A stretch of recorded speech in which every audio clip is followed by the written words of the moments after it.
बीते कुछ ही दिनों की बात है। एक सुंदर गांव में एक पति और पत्नी रहा करते थे। पति का नाम था चिट्टू और पत्नी का नाम था रूही। रूही जब भी उसे देखती तो उसे ताना मारने लगती। चिंटू का हाइट बहुत ही छोटा था। मेरी तो किस्मत ही फूटी थी जो तुमसे शादी हो गई। मेरी सखियां मेरी मजाक बनाती हैं। कहाँ मैं 6 फुट की और कहाँ ये 3 फुट का। ओहो, अब तुम मेरे हाइट का भी तमाशा बनाने लगी। अच्छा, ओहो, तुम्हारी जैसी पत्नी तो हमको मिलकर हमारा किस्मत ही फूट गया। हमको उससे अच्छा मिलता ही नहीं। हे भगवान, कहाँ हो तुम?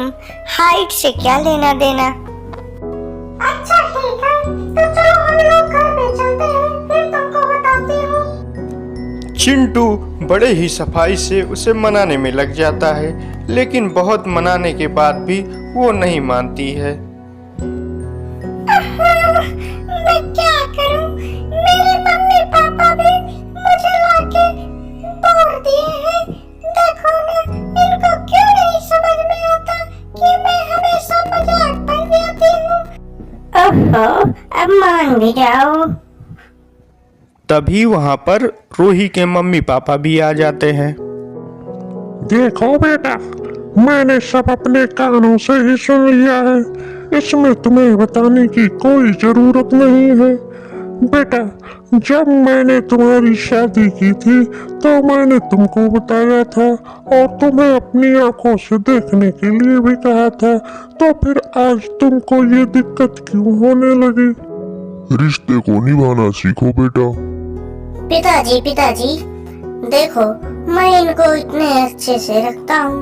मैंने तो कभी इन्हें कुछ कहा भी नहीं, लेकिन ये हमेशा हमारे छोटे हाइट को लेकर ताना मारती रहती हैं। मैं इसमें क्या कर सकता हूँ? सबकी आधार तो ऊपर वाले का है। जब मेरा शादी भी हो रहा था तब भी आपने और इन्होंने देखा था हमको, लेकिन इनको ये बात नहीं समझ में आती कि इसमें मैं क्या कर सकता हूँ। सबकी आधार तो ऊपर वाले का है। पिताजी, अब मैं कभी नहीं चिंटू को ताना मारूंगी। मुझे सब समझ में आ गया, लेकिन मैं करती भी क्या? मैं जब भी बाहर जाती थी तो मेरी सखियां मुझे मजाक बनाती थी कि तुम्हारे पति का हाइट तो बहुत ही छोटा है। ऐसा करके मुझे चिढ़ाती थी, इसलिए मैंने चिंटू को ताना मारना चालू किया था। लेकिन अब मैं कभी नहीं ताना मारूंगी। हाँ बेटा, अब तुम ऐसा बिल्कुल भी मत करना, क्योंकि हमें अपने परिवार को कैसे ढालना है और कैसे संवारना है, इसे का कैरेक्टर सिर्फ हमको ही मालूम होता है। मेरा भी 80-90 वर्ष हो गए शादी के, लेकिन आज भी तुम्हारे पिताजी ने मुझको कुछ भी नहीं कहा। बेटा, ये सब सीख हमें अपने अंदर रखनी चाहिए।